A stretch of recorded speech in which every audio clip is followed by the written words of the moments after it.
Dude, it's been a year. When are you gonna give this up? Perseverance is the only reason anything gets done in this world. Okay. Wow, I really hope Jamie gets here soon. I need some sanity. Woo! 2023, mother. Oh my god. Well, you're certainly in a chipper mood. What can I say? 2022 was a good year. You know, except for all the bad stuff. Right. Anyway, it's the new year. I called you here because I wanted to talk to you all about your resolutions. Wait, where's Jamie for? Oh, he wasn't necessary for the sketch. Are you still trying to catch your finger? Don't engage. Look, I saw a guy on my cruise to Moldova do this. I know it's possible. Anyway, you were saying, you think he realizes Moldova is landlocked? About your year. It was a good one for you? Yeah, honestly, it kind of was. I said at the beginning of the year that I wanted to focus on making things, and I did. And it was really beneficial for my mental health and overall well-being. Maybe if I grunt like a tennis player. Yeah! That's so good to hear. Does that mean you changed your viewpoint on resolutions? It's a good question. I think the honest answer is no. Despite this year's generally positive impact on my life, it hasn't really made me any less of a cynic. My experimentations may have proven fulfilling, but they do come with a pretty serious set of caveats. First of all, it's necessary to note that I had the luxury and the privilege of being able to dedicate real time and resources to doing these fun things. I happen to be in a position where, at least for the time being, money is steady. I work a single job that affords me a comfortable, if not exorbitant, lifestyle, and that isn't something that everybody has. I'm not blind to that fact, and those kinds of restrictions can and will affect any single person's attempted change in lifestyle. The second is acknowledging a truth that I acknowledged as I announced this path forward. I was going to fail. And boy howdy, did I fail. I won't bore you with the nitty-gritty of each shortcoming, but know that they were there, from everything from like little things like scrapped script ideas or delayed videos to sinking many long hours into an attempted audiobook that I then had to abandon because the stress was killing me. All of this is to say that just because I got very lucky and I managed to apply myself a little bit and I had a relatively successful run at my resolution, that doesn't negate the frivolity of the tradition. There's this mindset that a new year means a new start, and in many cases that's absolutely true.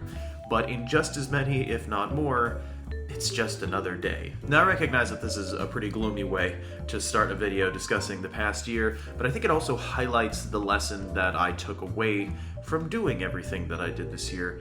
And ironically, it's the same lesson that I kind of played up in my video a year ago, which is intentionally pursuing activities that make you a better, happier person actually make you a better, happier person. Wild concept, I know. The good news is I learned that lesson by making a whole bunch of cool stuff that I now get to talk about. So, without further ado, here is what Jamie did this year. 2022 edition. I made some TikToks.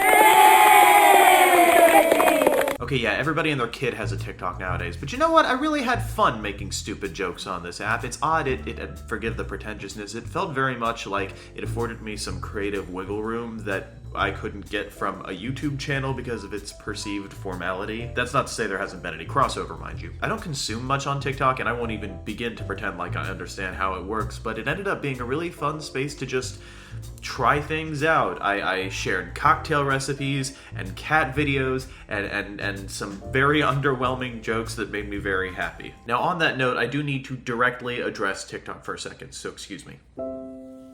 Hey champ, I know you're going through a lot right now, what with the government trying to shut you down and everything, but we need to talk. I'm so proud of you for becoming such a dominant platform. You're beloved by millions of people. But you're also the worst goddamn video app I've ever used. You're telling me I can't schedule uploads on mobile? You're telling me I can't upload an edited sketch to use as a stitch? You're telling me that I can't change the part of the song that I want to use for a sound outside of the 1 minute they allocate me because somebody decided that that was the 1 minute I got? Who designed this app?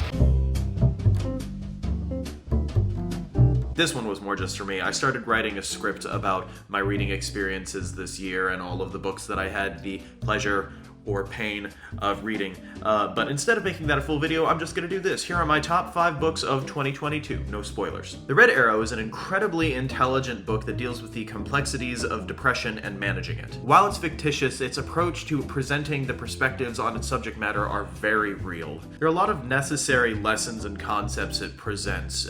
Depression is a product of misplaced love.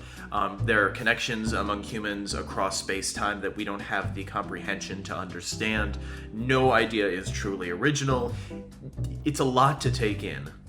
And it's not a particularly fun read, if I'm being honest. I'm not sure how much I liked this book, but it is definitely worth your time as long as you go into it with the right mindset. Okay, yeah, it's a YA novel with a pretty dumb take of Romeo and Juliet about a zombie falling in love with a human, and if that were all it was, I would dismiss it outright. But Isaac Marion is so goddamn good at using descriptive language. His metaphors and similes carry the entire book on their back. And he doesn't waste time either. While a lot of moments are described in great detail, the book doesn't drag because of it. The plot keeps moving forward. Also, the fact that at no point does he run out of ways to describe how dead zombies are at any point is miraculous. Doomsday Clock is a non-canon follow-up to the graphic masterpiece that is Watchmen. Despite not being written by Alan Moore, it emulates his style very well, and it does so while introducing more traditional comic tropes with the DC universe that it crosses over with. It takes little moments from the original Watchmen and makes them the focus while expanding on them in believable and often harrowing ways. And of course, the art is incredible. My only real complaint, and this is purely subjective, is by the end, it ends up being a little too DC comic focused for me.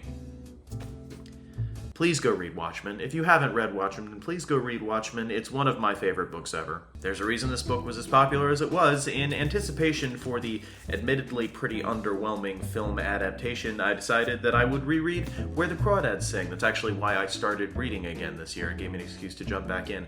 This book has been talked about to death over the last couple of years, so I won't waste your time with that. Instead, I'd like to take a second to discuss why I think the film adaptation was comparatively weak. Where the Crawdads Sing is a book that is supported by its plot rather than the plot being the main focus. While it always circles back around to the murder that's at the core of its narrative, the strength of the book is watching Kaya grow into a strong, self-sufficient woman. You get to see the parallels of her childhood and her adulthood play hand in hand, and that's what the movie fails to do, in my opinion. It spends so little time on Kaya as a traumatized child that when you see her become a traumatized adult, it doesn't have the same emotional impact that it has when you read the book. Naturally, this is a limitation of the medium. You have only so much time to tell a story in film. With a book, you can take much more, and that's one of the reasons that I refuse to be one of those people who's like, the book is better than the movie, because that statement doesn't further a conversation about the merits of either medium. Instead, what I will say is I believe the shortcomings of the film do not make it worthy of your time. The book, on the other hand, absolutely is. Holy shit, this book. I'm frightened to talk about it, even in the slightest, because I'm afraid of giving something away. This is absolutely one of those books that you must go in blind with. It is so well put together. It has so many excellent twists and turns, and while most of the book ends up being set up, it never feels like it. You don't realize that it's set up until you get to the end. It's intelligent, it's subtle, and at times it's quite frightening. I have a hard time believing that this was Alex MacLeod's first book. I'm sorry, I know I just mispronounced your name. I'm sorry. Please go read it. Please go read it. It's so good. I genuinely cannot believe how popular this book is. Seriously. It was recommended to me by a friend, actually the same friend who recommended The Silent Patient. And that's just wild to me. I cannot believe how many people adore this book. Its plot is paper thin and full of holes. The characters are all one-dimensional and incredibly annoying. And the question that it leaves at the end, which is one of the things that hook people so much, is superfluous at best and offensive at worst. It tries so desperately to be unnerving, and it ends up feeling comical, and there's so much pointless smut and sex. What? Time to save the digital world. I told you I'd have more to say about this. I'm still not done, for the record. A lot has changed since we last spoke about this completely idiotic data management project I've started for myself. I've made two significant changes that I'll touch on, the first of which is I bought a NAS. It's a TerraMaster server that I'm using exclusively for archival footage. By the time you're seeing this video, I may have upgraded it, but as of now, it's set up with two 4TB NAS drives set up in RAID 1. All of the information that I previously had on a hard drive that I kept attached to my laptop is now on here, so I don't have to lug around extra hardware or worry about using extra power. I can just access it at any point from right here. Plus, since it's in RAID, I've got redundancy, though I do occasionally make offsite backups of it as well. The other notable change is I now have a gaming PC. His name is Epsilon, and he's been treating me very well. I've begun the arduous process of downloading every single digital PC game that I own to him. Currently, all of those games are stored on an 8TB external hard drive, but that will soon not be enough. With about 80% of the games downloaded across 11 digital platforms, I currently have 7 terabytes of data. And there's more, so, you know. The good news is I do have several spare drives I can use, I just need to decide which ones I'm going to use and how. The other upside of having Epsilon, of course, is that I can actually play all of those games, and I've started to, mostly through Finna smack y'all because you're not doing it right. In case you haven't seen it, my friends and I started streaming on my brother's Twitch channel. The show's called The Usual Spot, and it's all about us playing games together. This is something we've been talking about doing for literally years, and we finally have the time and resources to make it happen. Now, it's a little more challenging to coordinate now because we're all adults with adult responsibilities, but that also gives us some wiggle room with what we want to do with it, so that's fun. We've played through 4 games: Life is Strange, The Wolf Among Us, Oxenfree, and Portal, and I've played all of those except Oxenfree before, and it was an absolute blast playing through these games with people who did not know what was going on. We had a lot of fun, we learned a lot, and this was meant to be kind of a pilot season where we figured out timing that worked best for everybody and how long the stream should be and the software and all of that. And we will be doing a second season. I will let you know that the spam uploads on this channel for that will stop. We're moving The Usual Spot over to its own channel at Our Usual Spot. Go follow it if you want to. If it's not something you really care about and you kept seeing videos on this channel for that, sorry. That won't happen anymore. But I'm really proud of it, and I think that if you do like the stuff that I put on this channel that isn't The Usual Spot related, I think you'll really like the show. You should come hang out with us. In a similar vein, I've been dipping my toe into speedrunning. I don't know a whole lot about developing runs or speedrunning communities, but I've been thinking about trying it for a while now. In fact, the Mom Hid My Game speedrun that I uploaded earlier this year, I actually did last year, and I just never uploaded it. I'd like to try more games next year. In fact, I know I will. I've been talking to Michael about it and how we're gonna coordinate that because we're gonna do some co-op stuff, but stay tuned for that. It's a quick segment, huh? In summation, 2022 was a pretty good year, at least for me. And honestly, that's a relief, because as I mentioned in my New Year's video last year, it had been a really long time since I'd felt creatively fulfilled for any length of time. Now, all of this may seem self-indulgent or superfluous to you, maybe even downright ridiculous. I by no means gained notoriety doing all of these things. That was never the point. In fact, I didn't intentionally seek it out. That's what I tried to do with Oblivion, and I think that was one of the reasons that it failed. I wanted it so desperately to be my job that I misplaced aspects of it that I shouldn't have. This ended up being just a positive experience. Something fun for me and my friends to do. And that's all it really should have been in the first place. So that's that. Mission accomplished.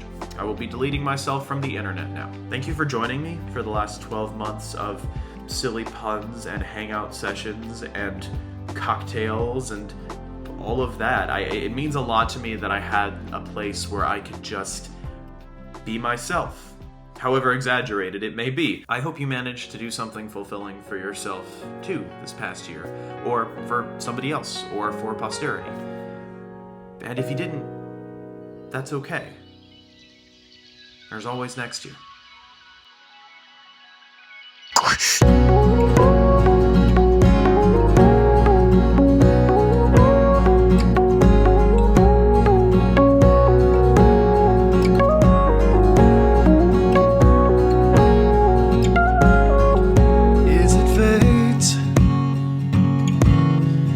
It's not easy it must not be.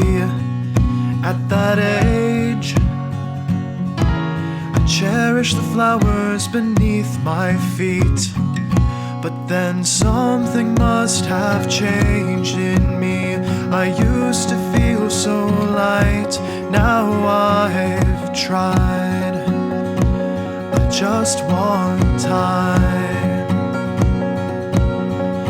Wait again, I will be much better than holding on. I said I will be much better than. Look at the sky, I'm still here. I'll be alive next year. I can make something good, oh, something good. Look at the sky, I'm still here. I'll be alive next year. I can make something good, oh, something good. Are you close? Shouldn't it come to you naturally? And everyone knows you're losing your gift, and it's plain to see. But then something must have changed in me. I don't fear it anymore. Now I'm sure. I'm sure.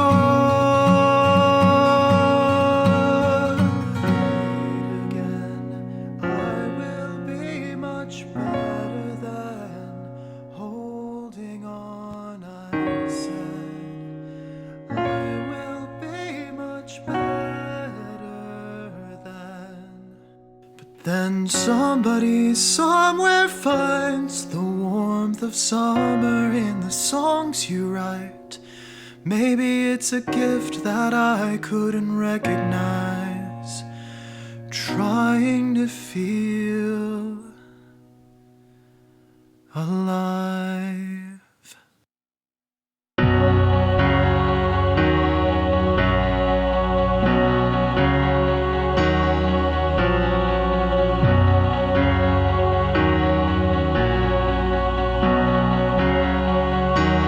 Look at the sky, I'm still here.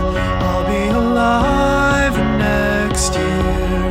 I can make something good, oh, something good.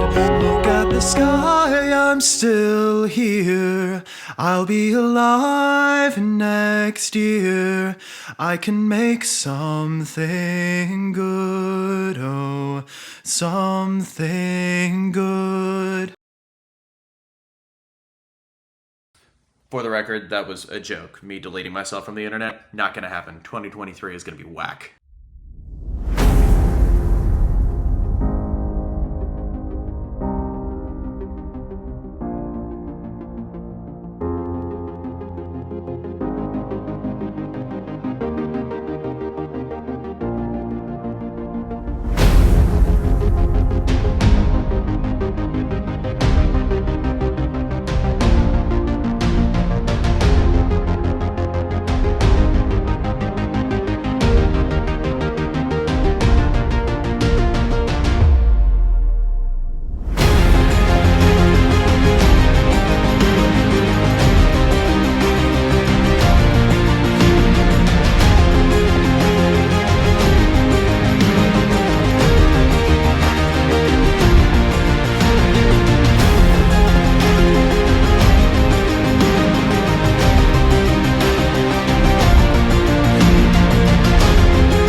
And speaking of which, how is your New Year's resolution coming? Oh, the puppy thing? Yeah, I'm going to therapy about it. Apparently it's a more deep-seated anger. Will you stop? Maybe it's not the grunting I need. Maybe I'm just too restricted.